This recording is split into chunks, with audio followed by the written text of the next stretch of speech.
Ladies and gentleman, ರಾಜ್ಯ ರಾಜಕಾರಣದಲ್ಲಿ CM DCM ತಂತ್ರ ಪ್ರತಿತಂತ್ರಗಳು ತಾರಕಕ್ಕೇರಿದೆ. ಡಿಕೆ ಶಿವಕುಮಾರ್ ದೆಹಲಿಯಲ್ಲಿ ಬಿಗ್ ಗೇಮ್ ಆಡಿ ಹೈಕಮಾಂಡ್ಗೆ ಎಚ್ಚರಿಕೆಯನ್ನ ನೀಡಿ ಬಂದಿದ್ದಾರೆ.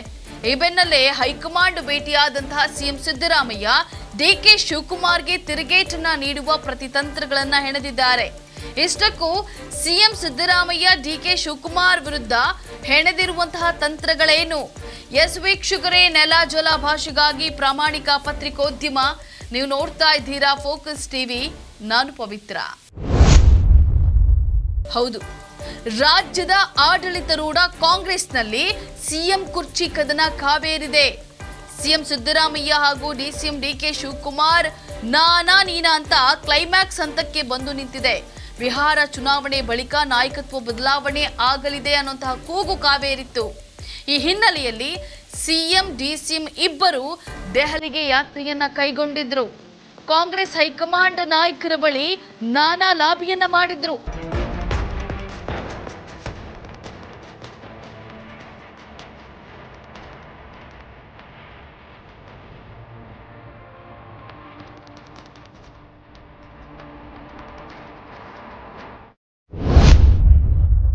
ಕೆಪಿಸಿಸಿ ಅಧ್ಯಕ್ಷರು ಆಗಿರುವಂತಹ ಡಿಸಿಎಂ ಡಿಕೆ ಶಿವಕುಮಾರ್ ಹೈಕಮಾಂಡ್ ನಾಯಕರ ಬಳಿ ತಮ್ಮ ಬೇಡಿಕೆಗಳನ್ನ ಸಲ್ಲಿಸಿ ಕೂಡ ಬಂದಿದ್ರು.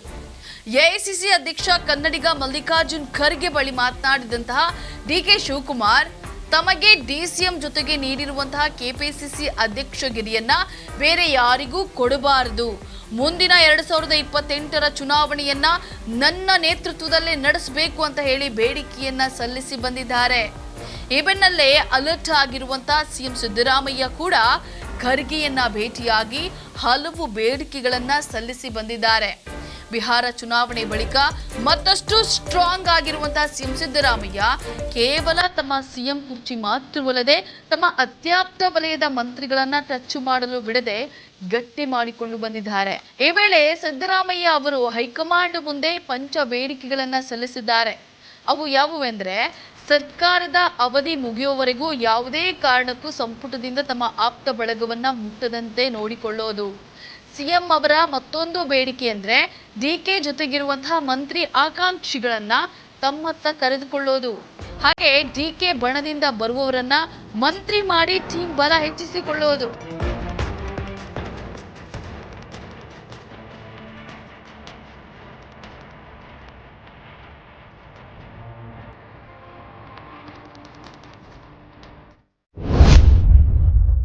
ಈ ಮೂಲಕ ಅಧಿಕಾರದ ಆಸೆ ತೋರಿಸಿ ಡಿಕೆಶಿ ಶಕ್ತಿಯನ್ನ ಕುಗ್ಗಿಸೋದು. ಅಲ್ಲದೆ ಇನ್ನೂ 2.5 ವರ್ಷ ಅಂದ್ರೆ 2028ರವರೆಗೆ ಸಚಿವ ಸಂಪುಟ ವಿಸ್ತರಣೆ ಬಗ್ಗೆ ಹೈಕಮಾಂಡ್ ತುಟಿಕ್ ಪಿಟಿಕ್ ಎನ್ನದಂತೆ ನೋಡಿಕೊಳ್ಳೋದು. ಹಾಗೆ ಹೈಕಮಾಂಡ್ ನಾಯಕರಿಗೆ ಎಲ್ಲ ಅಗತ್ಯ ಸಹಕಾರ ನೀಡ್ತೇವೆ, ಆದ್ರೆ ತಮ್ಮನ್ನ ಹಾಗೂ ತಮ್ಮ ಬೆಂಬಲಿಗ ಮಂತ್ರಿಗಳ ತಂಟೆಗೆ ಹೈಕಮಾಂಡ್ ನಾಯಕರು ಬರಲೇಬಾರದು ಅಂತ ಸಿದ್ದರಾಮಯ್ಯ ಖರ್ಗೆ ಬಳಿ ಬೇಡಿಕೆಯನ್ನ ಸಲ್ಲಿಸಿದ್ದಾರೆ. ಸಿದ್ದರಾಮಯ್ಯರ ಈ ತಂತ್ರಗಳಿಗೆ ಖರ್ಗೆ ತಂಡ ಹೊಡೆದಿದ್ದಾರೆ. ಅಲ್ಲದೆ 2028ರ ಚುನಾವಣೆ ಕೂಡ ನನ್ನ ನೇತೃತ್ವದಲ್ಲೇ ಆಗಬೇಕಿದೆ. ಅಲ್ಲದೆ ಇದರ ಜೊತೆಗೆ ಅತೃಪ್ತ ಬಿಜೆಪಿ ಜೆಡಿಎಸ್ ಶಾಸಕರನ್ನ ಹಂತ ಹಂತವಾಗಿ ಕಾಂಗ್ರೆಸ್ಗೆ ಸೇರಿಸಿಕೊಳ್ಳೋದು. ಹೀಗೆ ಸಿದ್ದರಾಮಯ್ಯ ಅವರು ಡಿಕೆ ಶಿವಕುಮಾರ್ ಮಾತ್ರವಲ್ಲದೆ ಕಾಂಗ್ರೆಸ್ ಹೈಕಮಾಂಡ್ ನಾಯಕರನ್ನ ಹಣೆಯಲು ಎಲ್ಲಾ ಯೋಜನೆಗಳನ್ನ ರೂಪಿಸಿಕೊಂಡು ಬಂದಿದ್ದಾರೆ.